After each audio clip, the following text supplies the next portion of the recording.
জন্মদিনে চরম আবেগী অভিনেতা দেব। পরজন্মেও মা হিসেবে নিজের মাকেই চাইলেন অভিনেতা। মায়ের সঙ্গে আদুরে ছবিও পোস্ট করলেন অভিনেতা।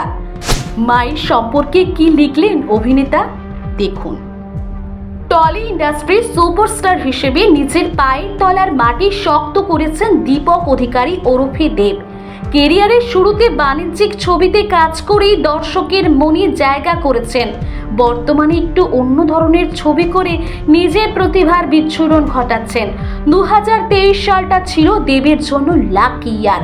একসঙ্গে 3টি হিট ছবি দর্শককে উপহার দিয়েছেন। নতুন বছরেও দেব সৌমিত্রিষা জুটির প্রথম ছবি প্রধানের জয় জয়কার অব্যাহত।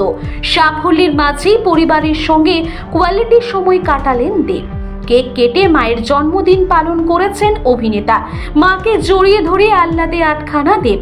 সোশ্যাল মিডিয়ায় মা ছেলের সেই সুন্দর মুহূর্তটাকে সকলের সঙ্গে ভাগ করে নিয়েছেন দেব। জীবনের বিশেষ মানুষটার জন্য হৃদয় ছোঁয়া একটি পোস্ট শেয়ার করেছেন। মায়ের সঙ্গে জন্মদিনে দেব লিখেছেন, আমি পরজন্মে বিশ্বাসী নই, কিন্তু যদি সত্যি পরজন্ম বলে কিছু হয়ে থাকে তাহলে যেন মা হিসেবে আমি বারবার তোমাকেই যেন পাই। দেবের পোস্টের কমেন্ট বক্সে নেটিজেনরা তার মাকে জন্মদিনের শুভেচ্ছা ও ভালোবাসা জানিয়েছেন। জড়িয়ে ধরে গালে চুমু খেয়ে মাকে হ্যাপি বার্থডে জানিয়েছেন দেব। উল্লেখ্য, গত 25শে ডিসেম্বর ছিল দেবের জন্মদিন। সেই দিন বেশ কয়েকটি ধাপে জন্মদিন সেলিব্রেট করেছেন দেব। কখনো ফ্যানদের সঙ্গে তো কখনো নিজের অফিসে ধুমধাম করে বার্থডে সেলিব্রেশনে মেতেছিলেন সুপারস্টার।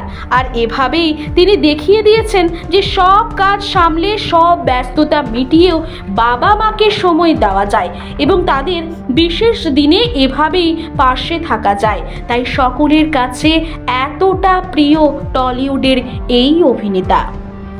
ব্যুরো রিপোর্ট, মহানগর 24x7।